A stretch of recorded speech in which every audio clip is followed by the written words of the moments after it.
Bon, avant toute chose, pour poser les bases, on n'a pas fait un volcan comme ça. Ou alors comme ça. Non, non, nous on a fait un volcan comme ça.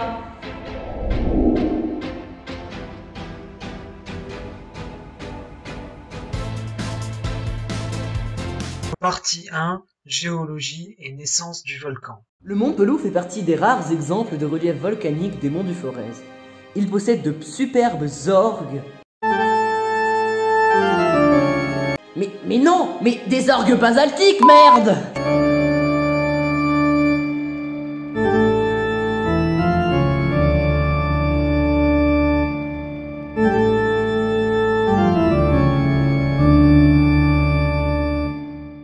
Bon, allez, soyons sérieux. Sous le volcan de Montpelou se trouve le socle, composé majoritairement de granit et de gneiss. Il a été soulevé et disloqué par des failles constituant des blocs affaissés et des blocs surélevés formant comme des touches de piano, ce qui a facilité l'apparition de lacs et de marécages. Par la suite, les torrents ont suivi les failles et ont creusé leurs lits en emportant galets et graviers ainsi que du sable. Il y a 18 millions d'années, débute la formation du volcan de Montpelou. Une éruption phréato-magmatique, c'est-à-dire due à la rencontre du magma, remontée par les failles et l'eau des nappes phréatiques, créant des explosions. À la fin de l'éruption, un grand cratère est ouvert, cerné par un anneau de produits volcaniques éjecté lors de l'éruption. Le magma restant, du basalte majoritairement, remplit le cratère et forme un lac de lave. Ensuite, l'érosion fait son œuvre et érode l'anneau de produits volcaniques. Le basalte refroidi étant plus résistant à l'érosion et forme ce que l'on appelle un culot de lave ou nec. C'est une inversion du relief. Aujourd'hui encore, on peut observer les différents produits de l'éruption. Les prismes basaltiques du lac de lave, les produits volcaniques sur les côtés de la tranchée d'accès et d'éventuels bouts de socle arrachés lors de l'éruption. Partie 2, Moyen-Âge et château fort. Le nom de Montpelou provient du latin Mons Plasus ou Montis Plasi, qui signifie mont pointu. Ce sommet possède encore aujourd'hui une vue qui s'étendait sur toute la vallée de l'Anse et a été aplani à 1010 mètres d'altitude au XIe siècle.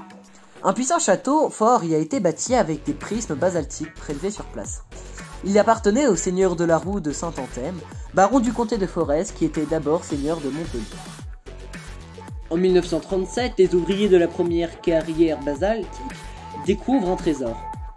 126 pièces d'or enfermées dans un étui métallique datant du XVe siècle, à l'effigie de Charles X dit le Fou, 1380-1422, et Charles VII le Victorieux, 1422-1461.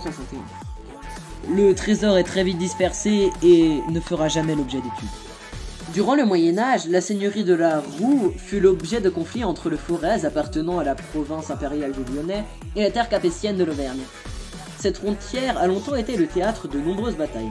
La très redoutable forteresse de Montpelou fut prise d'assaut à plusieurs reprises. À la fin du XVIIe siècle, le château est fortement ruiné et en 1933, la famille vend son domaine à différents propriétaires.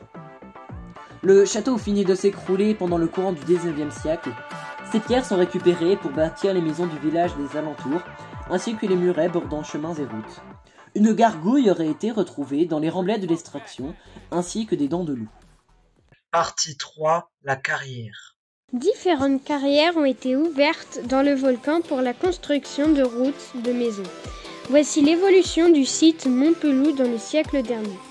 Des années 1930 à 1940, Gilbert Roche, entrepreneur, ouvre une carrière à ciel ouvert du côté est du volcan. Différentes sociétés prennent sa suite mais stoppent les travaux. Puis en 1958, Henri Chapuis ouvre une autre carrière côté ouest, la carrière que l'on voit actuellement, et poursuit l'exploitation durant 22 ans. Petite anecdote, il est considéré comme étant le découvreur des orgues basaltiques, bien sûr. En ce qui concerne le fonctionnement et le matériel de la carrière, elle était plutôt sommaire en 1958. Un bulldozer arrache la motte, c'est-à-dire trie la terre et la pierre. Des ouvriers vont tailler les orgues puis les chargent sur un camion. Une pelleteuse les aide pour les orgues les plus lourdes. Le camion déverse ensuite les orgues dans un concasseur et les débris seront triés puis envoyés sur les lieux de travaux. Une modernisation a lieu en 1970. On utilise des tirs d'explosifs qui séparent les orgues.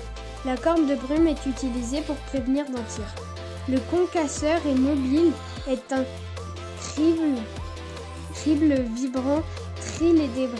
Son fils, Jean-Michel, prend le relais en 1980 et crée la société Chapuis Carrières et Agrégats.